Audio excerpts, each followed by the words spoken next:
નમસ્કાર, મંતવ્ય ન્યૂઝમાં આપનું સ્વાગત છે। મેટ્રો ન્યૂઝમાં નજર કરીશું દિવસભરની મહત્વપૂર્ણ ખબરો પર।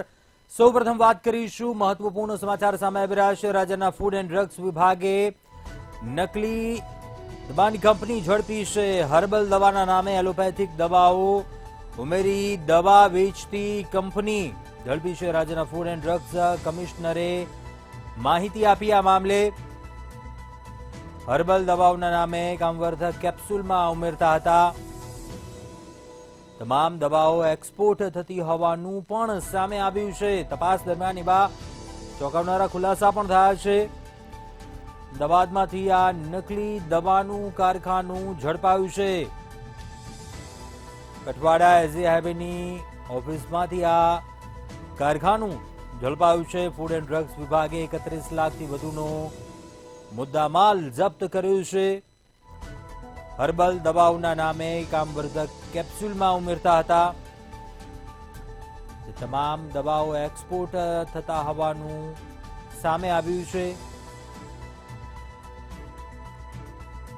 રાજ્યના ફૂડ એન્ડ ડ્રગ્સ વિભાગે આ નકલી દવાની કંપની ઝડપી પાડી છે।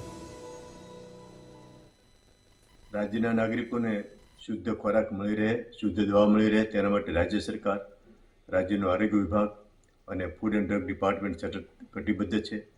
જેના ભાગરૂપે અમને મળેલી બાતમીના આધારે કઠવાડા ખાતે આવેલી એરોન લાઈફ સાયન્સ નામની એક એફએસઆઈનું ફૂડનું લાયસન્સ ધરાવતી ન્યુટ્રાસ્યુટિકલની ફેક્ટરીની અંદર ન્યુટ્રાસ્યુટિકલના નામે રીફાયરના નામે એક કામવર્ધક કેપ્સ્યુલ બનાવતા હતા, જેની અંદર હર્બલ ઇન્ડિયન લેબલ ઉપર લખતા હતા, પણ એની જાણ બાદ તેની અંદર સિડાલ્ફિન સાઇટ્રેટ નામનો પાવડર જે એલોપેથિક દવા છે તે ઉમેરતા હતા અને આ દવા એસજી હાઈવે ઉપર આવેલી જોઈનહબ કંપનીને વેચતા હતા અને જોઈનહબ કંપની આ દવાને એક્સપોર્ટ કરતી હતી।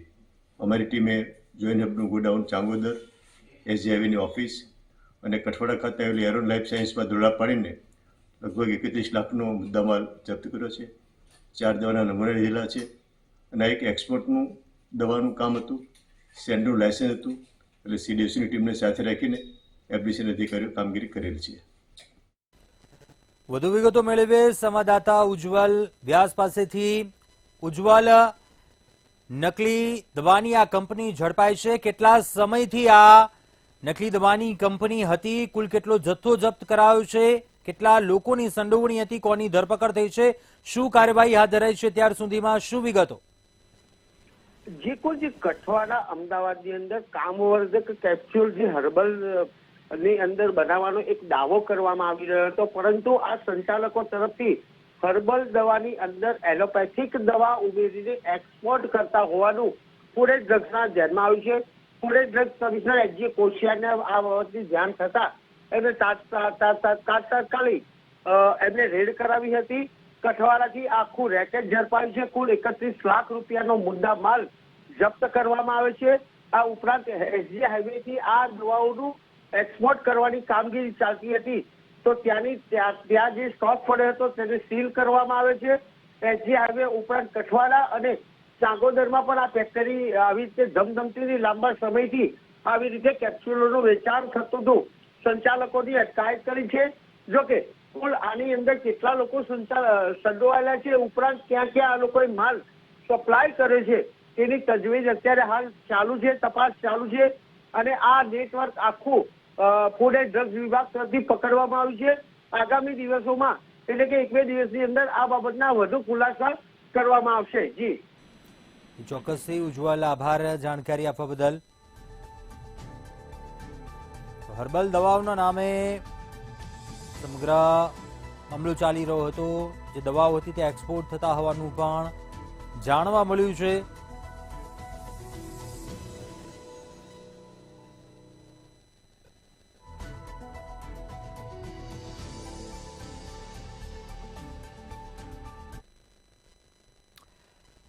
આગળ વાત કરીશું રાજકોટથી સમાચાર સામે આવી રહ્યા છે। આપને જણાવી દઈએ રાજકોટથી, જ્યાં વિડીયો વાયરલ થયો છે, એક બાદ એક પોલીસને જાણે કે પડકાર ફેંકી રહ્યા હોય તે પ્રકારનો આ વિડીયો વાયરલ થયો છે સોશિયલ મીડિયા પર। આ વિડીયો વાયરલ થઈ રહ્યો છે। રોકડિયાપારા વિસ્તારમાં લુખાઓનો આતંક જોવા મળ્યો. જે સમગ્ર ઘટનાના સીસીટીવી પણ સામે આવ્યા છે. ખુલ્લી તલવાર, કુહાડી જેવા હથિયારો સાથે હુમલો કરે છે કેટલાક શખ્સો. જાણે કે ન પોલીસની બીક હોય ન કાયદાની બીક હોય તે પ્રકારના આ દ્રશ્યો એક બાદ એક જાણે કે પોલીસને પડકાર ફેંકી રહ્યા હોય, કાયદાની કોઈ બીક ન હોય તે પ્રકારની સ્થિતિ. ઘાતક હથિયારો હાથમાં જોવા મળ્યા. સમગ્ર ઘટનાના સીસીટીવી સામે આવ્યા છે. રાજકોટના સીસીટીવી ફૂટેજ છે જ્યાં કેટલાક યુવાનોના હાથમાં ખુલ્લી તલવાર, કુહાડી જેવા હથિયારો દેખાય છે. બાબતે બોલાચાલી થતા હથિયારો સાથે માથાકૂટ થતા હોવાના સીસીટીવી વાયરલ થઈ રહ્યા છે.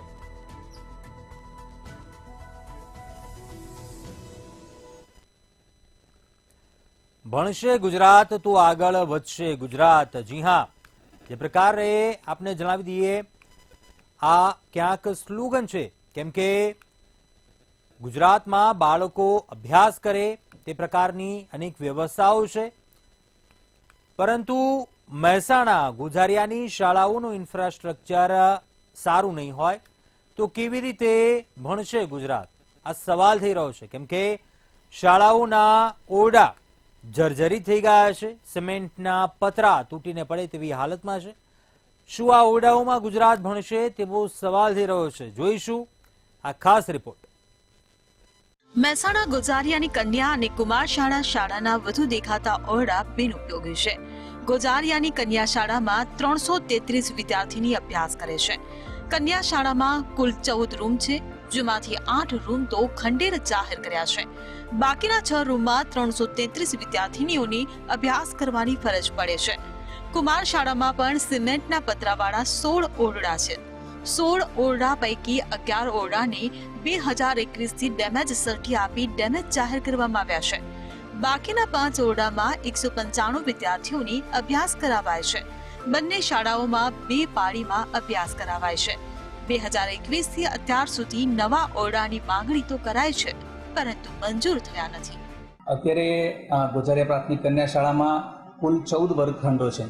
14 વર્ગખંડ પૈકીના 8 વર્ગખંડો નો નો યુઝ સર્ટિફિકેટ આપણને મળેલ છે, અને બાકીના 6 વર્ગખંડોમાં અત્યારે 2 પાળીમાં શાળા ચાલે છે. સવાર પાળીમાં બાલવાટિકા અને ધોરણ 1 થી 5 અને બપોર પાળીમાં ધોરણ 6 થી 8 ચાલે છે. મારા ત્યાં 16 વર્ગખંડો છે, એમાંથી 11 નો યુઝ છે અને 5 યુઝ કરીએ છીએ અમે. અને મારા ત્યાં 2 પાળીમાં શાળા ચાલે છે. 2021 થી ડેમેજ સર્ટી અમને મળેલું છે. અને નવા વર્ગખંડો માટે શું? નવા વર્ગખંડો માટે ડીપીઓ સાહેબ જોડે વાતચીત ચાલે છે, અને જે રાજ્ય સરકાર તરફથી જે પ્રમાણે કાર્યવાહી થશે એ પ્રમાણે નવા વર્ગખંડો બનાવવામાં આવશે. ગોઝારિયા કુમાર શાળા છે, એની અંદર હાર 8 શિક્ષકો કામ કરી રહ્યા છે અને 219 વિદ્યાર્થીઓ છે. 5 રૂમો હયાત છે, એટલે 3 રૂમોની આપણે સરકારશ્રીમાં માગણી કરેલી છે.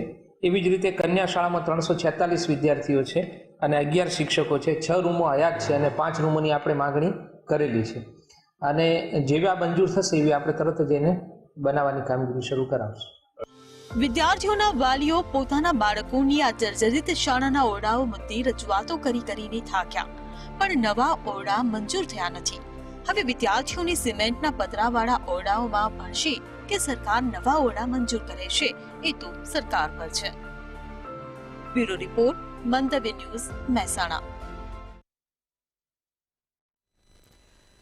અમદાવાદના સાબરમતી વિસ્તારમાં એક ચોંકાવનારી ઘટના સામે આવી. સાબરમતી એરિયામાં આવેલા શિવમ રો હાઉસ ખાતે એક પાર્સલમાં બેટરી બ્લાસ્ટની ઘટના બનતા 2 લોકો ઇજાગ્રસ્ત થયા. પાર્સલમાં રહેલી બેટરીમાં બ્લાસ્ટ થતા ડિલિવરી બોય અને પાર્સલ રિસીવ કરનાર બળદેવ સુખડિયા ઘાયલ થયા, જેમને તાત્કાલિક હોસ્પિટલ ખસેડવામાં આવ્યા. આ ઘટનામાં પોલીસે ગૌરવ ગઢવી નામના યુવકની ધરપકડ કરી છે. ચોંકાવનારી વાત એ છે કે બ્લાસ્ટમાં આઈઈડીનો ઉપયોગ કરાયા હોવાની પોલીસને આશંકા છે.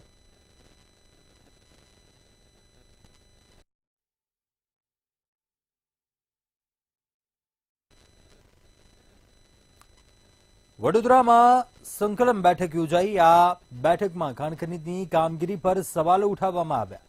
ધારાસભ્યો અને સાંસદ સભ્યએ સવાલો ઉઠાવ્યા. સાંસદ હેમાંગ જોશી સહિત ધારાસભ્યએ ઉગ્ર રજૂઆત કરી હતી. રેતી ખનન સહિત અન્ય સ્થાનિક મુદ્દાઓની રજૂઆત કરાઈ. ધારાસભ્યએ બિન ગુજરાતીઓના જમીન દબાણને લઈને રજૂઆત કરી હતી.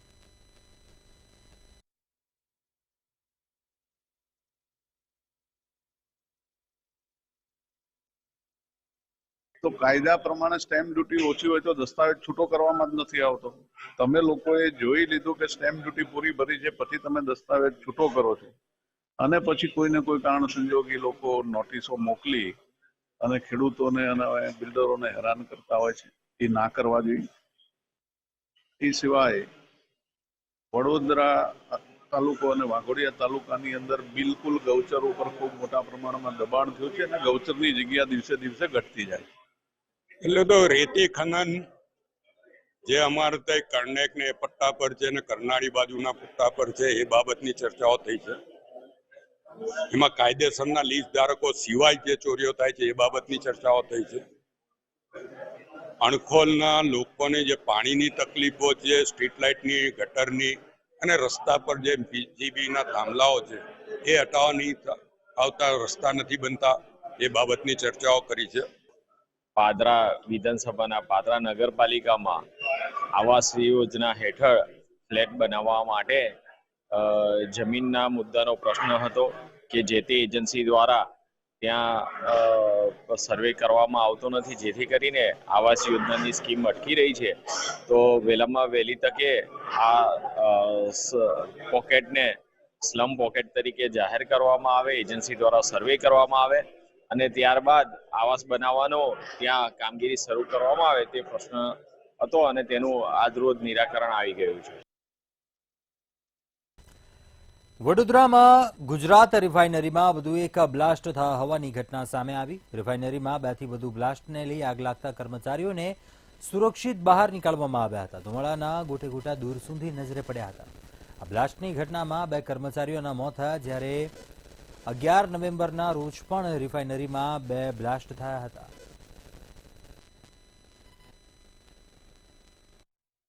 અમારા માણસો ત્યાંથી નીકળ્યા અને થોડા દૂર મતલબ 200-300 મીટરની આજુબાજુ હશે અને ત્યાંથી અમને ધુમાડા દેખાયા.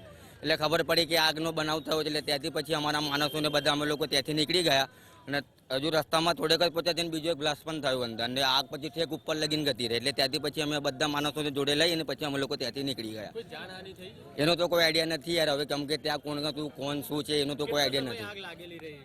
એ 5:15ની આજુબાજુ આગ લાગી હતી. હમણાં થોડી વાર પહેલા કંટ્રોલમાં આવી છે. 6:15-6:30ની આજુ 6:15. વડોદરામાં ગુજરાત રિફાઇનરીમાં વધુ એક બ્લાસ્ટની ઘટના બની છે. આપ જે હાલ દ્રશ્યો જોઈ રહ્યા છો તે ગુજરાત રિફાઇનરીના આ દ્રશ્યો છે કે જ્યાં વધુ એકવાર આગની ઘટના બની છે. આગની ઘટના બનતા જ અફરાતફરીનો જે માહોલ છે તે સર્જાયો હતો અને જે અહીં ત્યાં કામ કરતા વર્કરો હતા તેમાં નાસભાગ મચી જવા પામી હતી.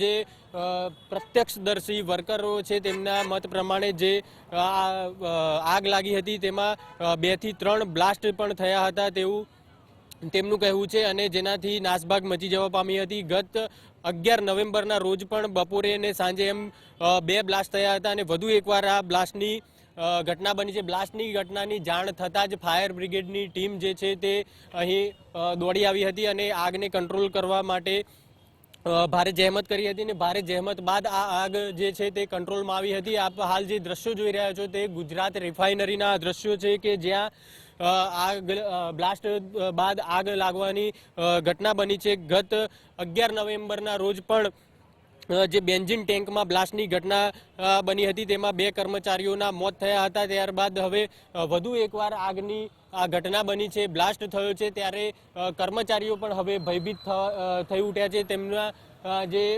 અહીં કામ કરતા વર્કરો છે તેમનું માનવું છે કે અવારનવાર આવી બ્લાસ્ટની ઘટનાઓ બનતી રહે છે, પરંતુ કોઈ પણ પ્રકારની ચોક્કસ તકેદારી રાખવામાં નથી આવતી તેવું તેમનું માનવું છે. અને હાલ જે આગની ઘટના બની છે તેમાં હાલ કોઈ જાનહાનિના સમાચાર પ્રાપ્ત થયા નથી, પરંતુ આગ જે લાગી હતી તેમાં કાબુ મેળવી લેવાયો છે. હાલ જે વર્કરો બહાર આવી રહ્યા છે આપ દ્રશ્યોમાં જોઈ શકો છો.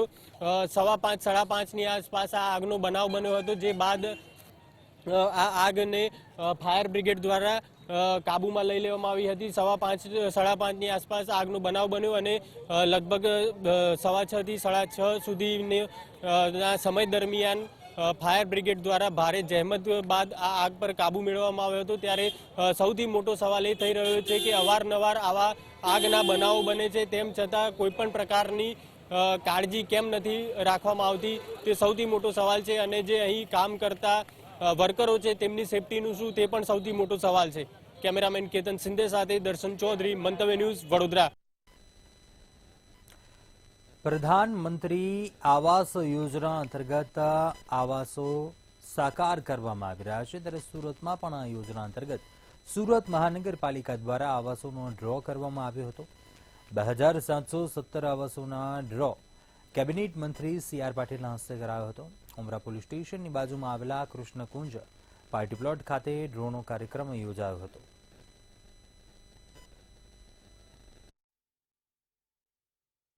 એટલે કુલ મળીને 2959 આ મકાનો માટેનો આજે ડ્રો થવાનો છે.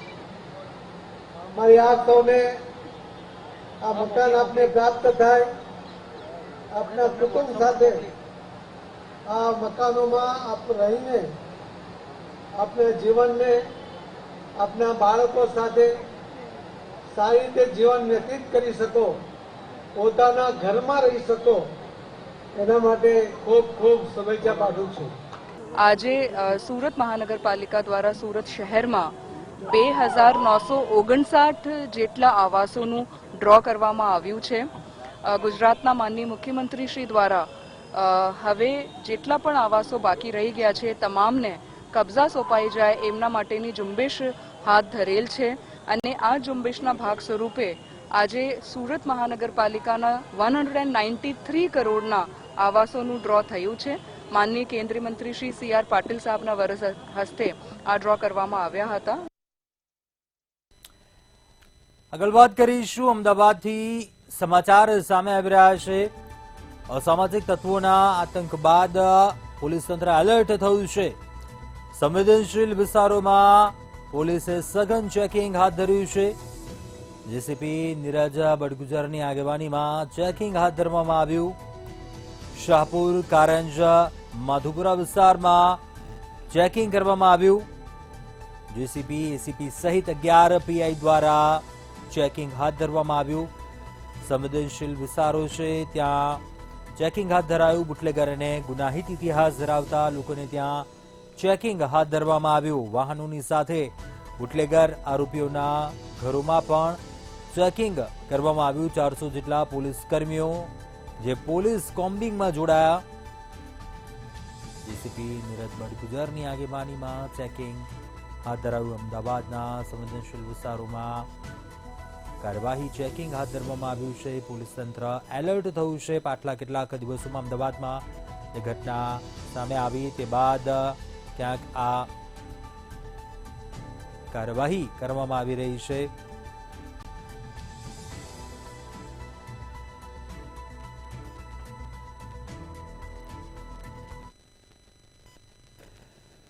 અન્ય મહત્વપૂર્ણ સમાચાર અમદાવાદથી સામે આવી રહ્યા છે. આપને જણાવી દઈએ, સ્કૂલના સ્થળે શોપિંગ સેન્ટર હોવાનો ખુલાસો થયો. સ્કૂલના સ્થળે શોપિંગ સેન્ટરનો MLA અમિત શાહે પર્દાફાશ કર્યો.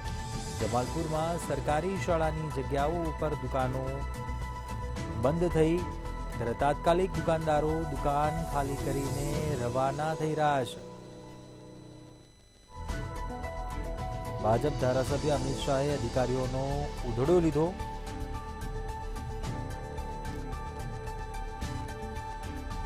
સ્કૂલના સ્થળે શોપિંગ સેન્ટર હોવાનો ખુલાસો થયો.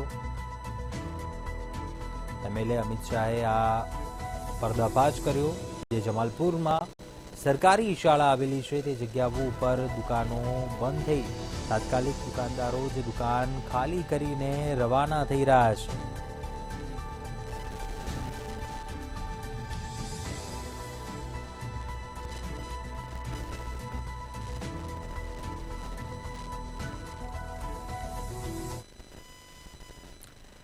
અમદાવાદમાં તંત્રની બુદ્ધિના પ્રદર્શનની વધુ એક ઘટના સામે આવી છે. જી હા, મકરબા શીલાજ ઓવરબ્રિજ બાદ વધુ એક ભોપાળું સામે આવ્યું. સ્ટેડિયમ 4 રસ્તા પાસે સીસીટીવીનો થાંભલો રોડ પર ફિટ કરાયો છે. સીસીટીવીનો થાંભલો ડિવાઈડરની જગ્યાએ રોડ પર ફિટ કરાયો.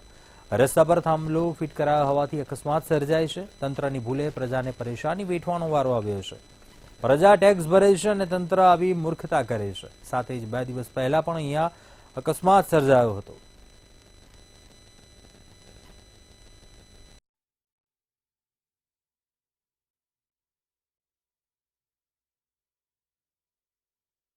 અમદાવાદ મ્યુનિસિપલ કોર્પોરેશનની વધુ એક બુદ્ધિનું પ્રદર્શન છે તે સામે આવ્યું છે. ગુમા શીલજ બ્રિજ બાદ તંત્રનું વધુ એક ભોપાળું ફૂંકતો હોય તેવો નમૂનો સામે આવ્યો છે. નવરંગપુરા 5 રસ્તા પાસે સીસીટીવી લગાવવા માટે જે થાંભલો લગાવવામાં આવ્યો છે તે ડિવાઈડર ઉપર લગાવવાની જગ્યાએ રોડથી 1.5 ફૂટ દૂર લગાવાયો છે. તેનાથી જે અકસ્માતોનો ભય છે તેનો પણ લોકોને રહે છે. તેની સાથે જે અહીંયાથી પસાર થતા જે વાહન ચાલકો છે તેમને પણ ક્યાંક ને ક્યાંક અકસ્માત થવાની જે ભીતિ છે તે સેવાઈ રહી છે. કારણ કે જે સામેની સાઈડથી આવતા જે લોકો છે તેમને જે રાત્રે આ થાંભલા ઉપર ટકરાવાને લીધે જે અકસ્માત છે તે થવાની શક્યતા રહે. કાકા શું કહેશો? ડિવાઈડર ઉપર લગાવવાની જગ્યાએ રોડ ઉપર 1.5 ફૂટ દૂર છે. અકસ્માતની શક્યતા કેટલી? શક્યતા રહે 10% તો રહે. કારણ કે અવારનવાર રાત્રે અહીંયા 5-10 ની તકલીફ રહે. પણ આ તંત્રની ભૂલ હોય એવું લાગે. હું પછી કરું કોલ અમારે જોવા આ બધું ચાલે છે. એટલે આ તંત્રની ભૂલ હોય તેવું પણ લોકોને લાગી રહ્યું છે. કારણ કે જે ડિવાઈડર ઉપર થાંભલો લગાવવાનો હતો અને તેને જ કારણે ડિવાઈડર પર લગાવવાની જગ્યાએ રોડ ઉપર થાંભલો લગાવ્યો છે. એટલે છે કારણ કે તેઓ ટેક્સ ભરે છે અને તેમ છતાં પણ તંત્રના વાકે પ્રજાને ભોગવવાનો વારો છે તે આવતો હોય છે. કેમેરા પર્સન ઓમ પટેલ સાથે કિંજલ બોરી, સમંતવ્ય ન્યૂઝ, અમદાવાદ. અમદાવાદના બાવળા સરકારી વિજ્ઞાન અને વિજ્ઞાન કોલેજમાં સાયબર અવેરનેસ કાર્યક્રમ યોજાયો. સાયબર સેલ, એલસીબી અમદાવાદ ગ્રામ્ય અને સરકારી વિજ્ઞાન અને વિજ્ઞાન કોલેજ બાવળાના સંયુક્ત ઉપક્રમે કાર્યક્રમનું આયોજન કરાયું હતું. વિદ્યાર્થીઓને આજના યુગમાં થતા સાયબર એટેક, સાયબર ફ્રોડ વગેરેથી કેવી રીતે બચી શકાય તે બાબતે અવેર કરવામાં આવ્યા હતા.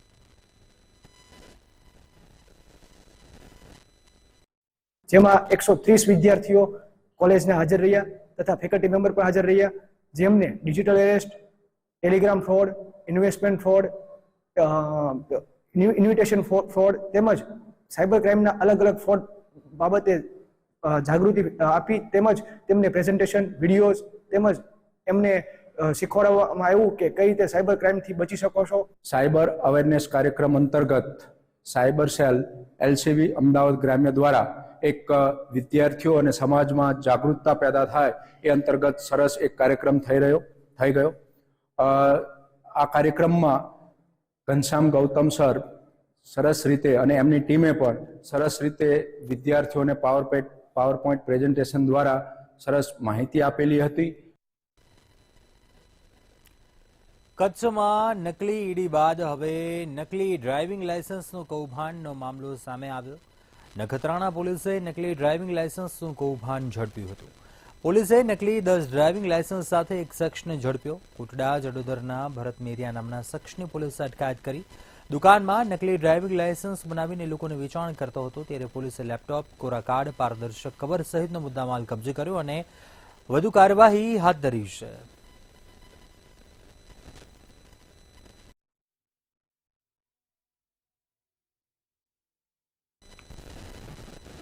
રાજ્ય વેરા નિરીક્ષકની પરીક્ષા બાબતે જીપીએસસીના ચેરમેન હસમુખ પટેલે નિવેદન આપ્યું. જીપીએસસી રાજ્ય વેરા નિરીક્ષકની 300 જગ્યા માટે આવતીકાલે રાજ્યના વિવિધ 754 કેન્દ્રો પર પરીક્ષા લેવામાં આવશે, જેમાં રાજ્યના 1.85 લાખ ઉમેદવારો પરીક્ષા આપશે. આ પરીક્ષામાં ઉમેદવારોના કોલ લેટર, ફોટાનું મેચિંગ કરીને પ્રવેશ અપાશે. સાથે ઓએમઆર સીટ પર ઉમેદવારોની આંગળીઓના નિશાન લેવાશે. ઉમેદવારોની ઓન ડિમાન્ડ મુજબ પણ ખાસ બસ પણ મૂકવામાં આવશે.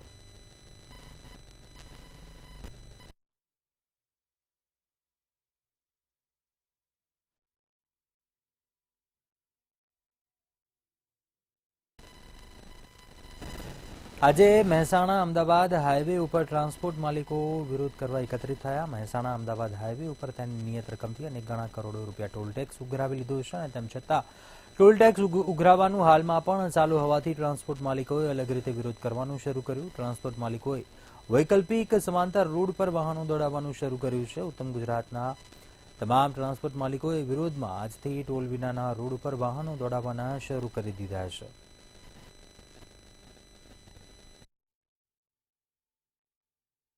ટોલ ટેક્સનો વિરોધ એટલા માટે છે કે ટોલ ટેક્સ આજે 21-22 વર્ષ થઈ ગયા. 500 કરોડનો ટોલના 3000 કરોડ સરકારે ઉઘરાવી લીધા છે.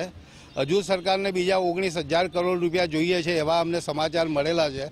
અમારી માતૃ શાખા જે અખિલ ગુજરાત ટ્રાન્સપોર્ટ એસોસિએશન એમને એવું જણાવેલું કે એ આઈટીથી એમને જાણવ્યું છે કે આટલા રૂપિયા ઉઘરાવ્યા છે અને હજુ આ લોકો 10 વર્ષ માટે બીજા વધારાના ઉઘરાવવા માગે છે. એનો અમે વિરોધ કરી રહ્યા છીએ. મહેસાણાના ઊંઝા વિસ્તારમાં નકલી અને ભેળસેળયુક્ત જીરા અને વરિયાળીનો વેપાર ખૂબ જ મોટા પ્રમાણમાં વધી ગયો છે. નકલી અને ભેળસેળવાળા જીરા અને વરિયાળીની ફેક્ટરીઓ ઊંઝા વિસ્તારમાં ખૂબ જ મોટા પ્રમાણમાં ધમધમી રહી છે. ત્યારે ઊંઝાના પૂર્વ ધારાસભ્ય અને એપીએમસીના પૂર્વ ચેરમેન નારાયણ પટેલ દ્વારા ફૂડ એન્ડ ડ્રગ્સ વિભાગની સાથે ઊંઝા માર્કેટ કમિટી ઉપર ગંભીર આક્ષેપો લગાવવામાં આવ્યા. નકલી જીરું અને વરિયાળી મામલે મહેસાણાથી લઈ ગાંધીનગર સુધી ભ્રષ્ટાચાર ચાલતો હોવાનો આક્ષેપ કર્યો. તો બીજી તરફ તમામ જવાબદારોની મિલીભગત હોવાનું જણાવ્યું.